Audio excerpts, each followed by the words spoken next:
Thank you, Mr. Chairman, members of the committee. My name is Jake Bennett. I'm here representing the Israeli-American Coalition for Action in support of the SHALOM Act. This bill does not create a speech code. This bill explicitly does not in any way limit or chill anyone's freedom of speech or expression.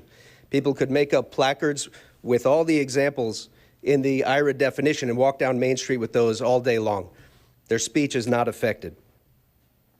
This bill does not create any new protected class or enhance any punishment or regulate or restrict academic freedom. Anyone can say whatever they want, however abhorrent, about Jews or the Jewish state. Anti-Semitic speech is constitutionally protected, and the bill does not attempt to change that. Practically speaking, what this bill does do is actually quite narrow. It ensures that when analyzing the intent behind illegal discriminatory actions that target Jewish people, whether it's a hate crime or other discriminatory action, when there's an allegation that the action was motivated by anti-Jewish sentiment, authorities consider as rebuttable evidence this definition, the most commonly accepted, and it has the consensus of the American Jewish community.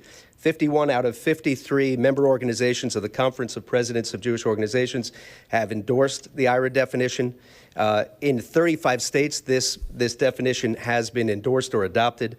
4 successive administrations in the White House have supported it. To those who were gaslighting about not being able to speak on campus, the issue here isn't speech, the issue is crime. In the 3 months between October 7th of last year and January 7th this year, there were an average of 34 anti-Semitic incidents per day across the country. These 3,291 incidents included 56 incidents of physical assault, 554 incidents of vandalism, 1,347 incidents of verbal or written harassment, and 1,307 rallies, Hamas support rallies that included anti-Semitic rhetoric and expressions of support for terrorism and violence against the state of Israel or Jews generally. For those of you on campus, when you see all these signs for intifada and chants calling for intifada, let's be really clear what that word means. It means lynching of Jews.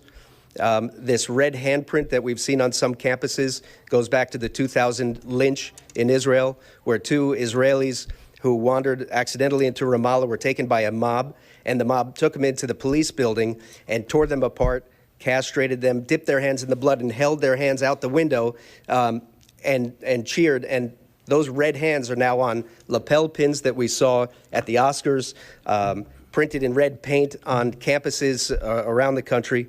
So what's happening on our campuses? Mr. Bennett, could you please wrap it up? Yes, sir. Last word on it. Sorry to run over.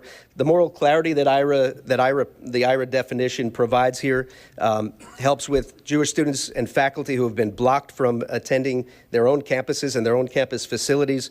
The freedom of speech of Jewish students and faculty that's been shut down, physical assaults against Jews. There was someone 2 weeks ago at Yale stabbed in the eye with a flagpole of a Palestinian flag by Hamas supporters.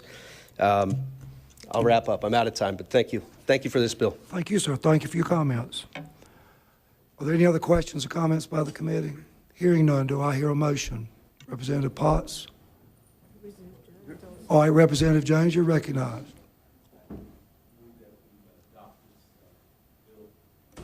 Is your motion that the bill, House Bill 942, receive a favorable report with a serial referral to rules? Very well stated motion. Any questions or comments by the committee before we vote? Hearing none, all in favor, please say aye. Aye. All opposed, please say nay. The ayes have it. It receives a favorable report, and we'll get a serial referral to rules.